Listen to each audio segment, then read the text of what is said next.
Hello and welcome to episode 7 of Tales from the TARDIS Podcast. I'm your host Scott Summers, and today is going to be my review of Doctor Who Series 10 episode 3, Thin Ice. So let's crack on, and as per my new format, I'm going to start off by telling you what I really liked about this episode. And first of all, right from the off, has got to be the period costumes. Just seeing the outfits, I thought they all looked amazing.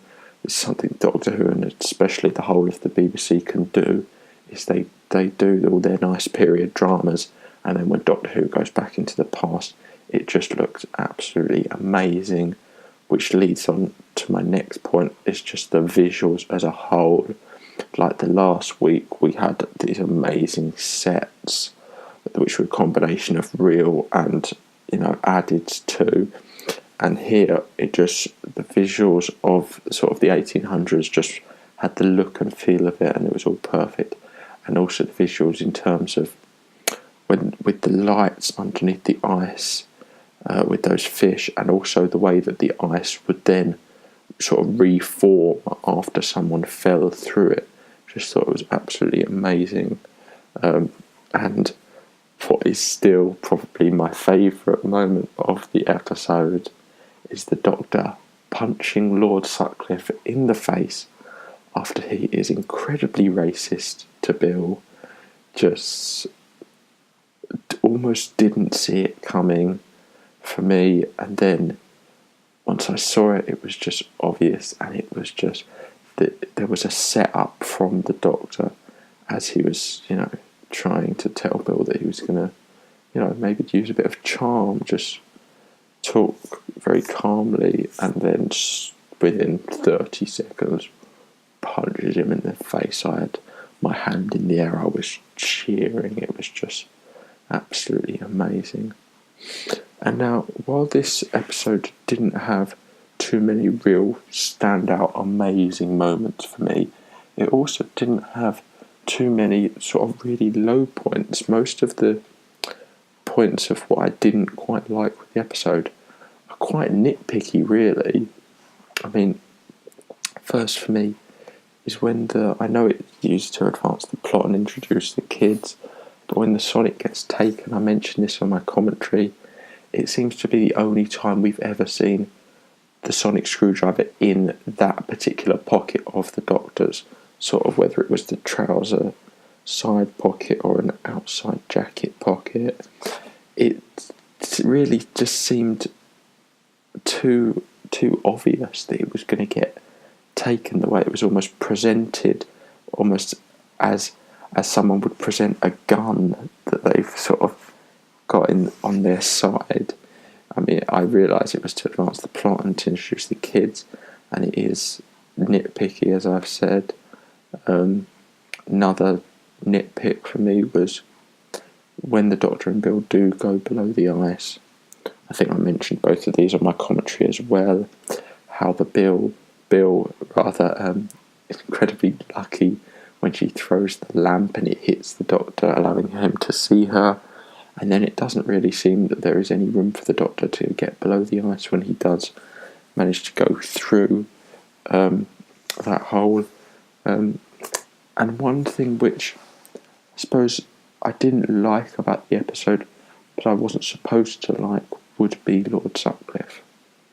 You're not supposed to like him, he's supposed to be the antagonist, the villain of the episode. And I suppose that is how Sarah Dollard wrote him, and so that's probably exactly how I was supposed to perceive him, as a character that I absolutely hated. I had so much joy when the Doctor punched him, and then when he does finally fall below the ice at the end, it's just such a good moment for me, really. And I have to say, I may be differing with some other people. I didn't think the child actors were too bad. We've seen examples of good and bad child acting on Doctor Who. I thought they were quite good, really. And the creature, for me, even when you sort of see it at the end, when it comically splashes the Doctor and Bill in the face, I thought the visuals were quite quite good there for that creature. Moving on to what I thought of our main characters, our heroes. The Doctor, once again, Peter Capaldi continues to shine. He's just brilliant. His speech to Lord Sutcliffe, it's another powerful Doctor speech. We've seen the 12th Doctor in particular gives these just amazing speeches, just with, you can really feel that he's 2,000 years old when he gives these speeches about humanity. I thought Bill Pearl Mackie, again, I still love Bill's character and still love Pearl Mackie. 3 amazing episodes for me where you see her start to question the Doctor when she asks him about killing and murder, and it's really interesting because you do need that slight companion fight back, but she does, like every good companion, does eventually end up understanding and sees the Doctor's point that you have to move on, you have to keep going. And then in the end, she makes the decision to save the beast, this sea creature, and it just helps settle her. And I just cannot wait to see what she keeps doing. And the best bit is that she is not a plot device like so many other companions have been. She's just a good companion. And then, obviously, I'm going to just touch on Nardo and Matt Lucas. Very brief sort of wrapping off what we saw him at the very start of the previous episode. And you see him at the end. And at the start, he's the comic relief again with the... He made the tea, put a bit of coffee in it for flavour. Little chuckle there. And then at the end, we see him down at the vault. And again, we wonder, what is this oath the Doctor has taken and what is inside this vault? I personally, as I mentioned on the commentary, thought that the knocking on the door from whatever is inside the vault was a rhythm of 3.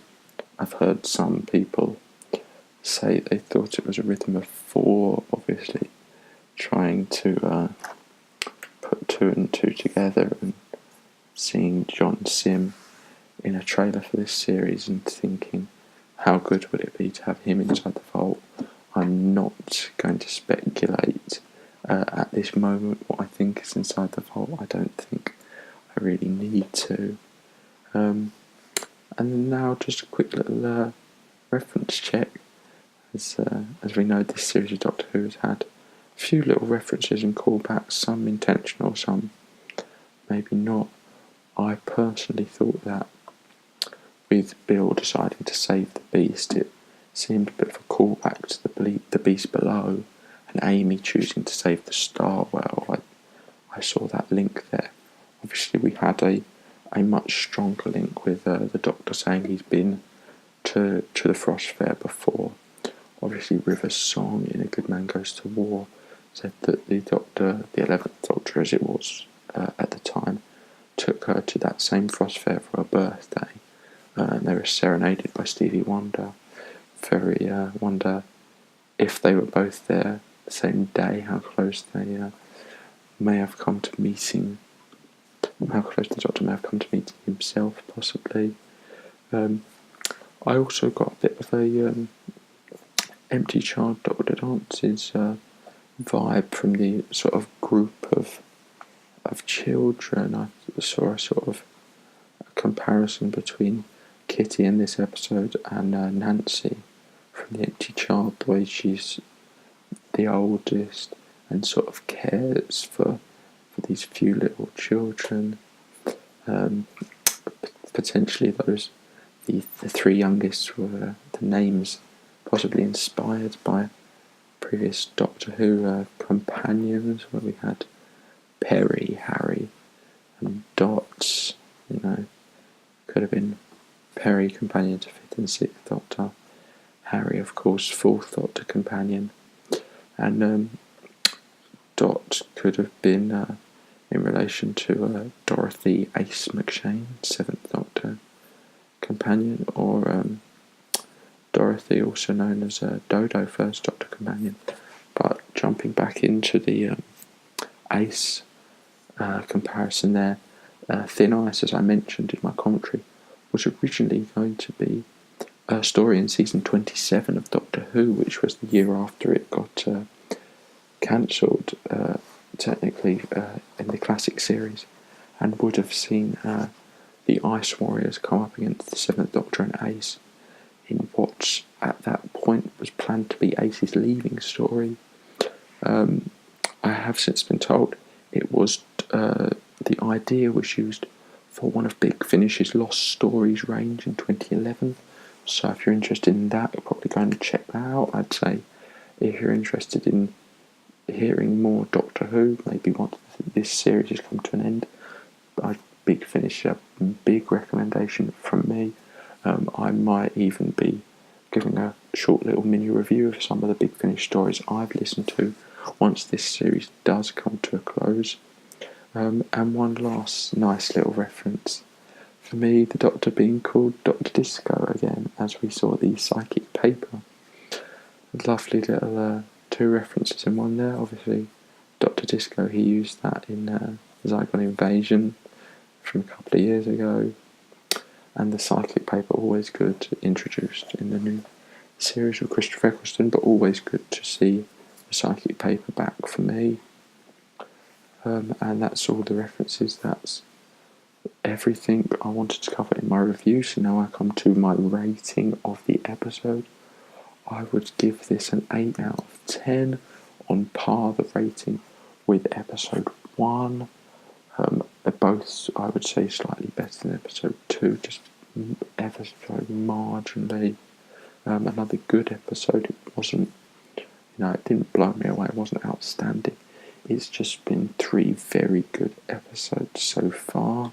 We've seen Sarah Dollard obviously come back as the writer after Face the Raven, which I definitely wasn't its biggest fan, which was partly due to the way that Clara was sort of handled in that episode, I'd say.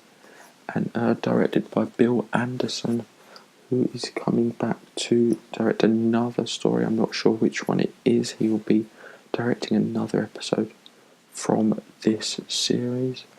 And yes, so that has been my review of Doctor Who Series 10, Episode 3, Thin Ice. Please leave a like, comment and subscribe so you don't miss any future episodes. You can contact me on Twitter at Tales_TARDIS or via email at talesfromthetardis@gmail.com, and I'll be back next week with commentary and review of episode 4. Once again, I seem to have kept myself in the dark so far regarding spoilers of episode titles, but it looks really interesting. We're going to see Bill in a more Earth and her own world. I think it's going to be really interesting. So can't wait for that. I'll be back next week with that. But until then, I'm Scott Summers, and you have been listening to Tales from the TARDIS Podcast.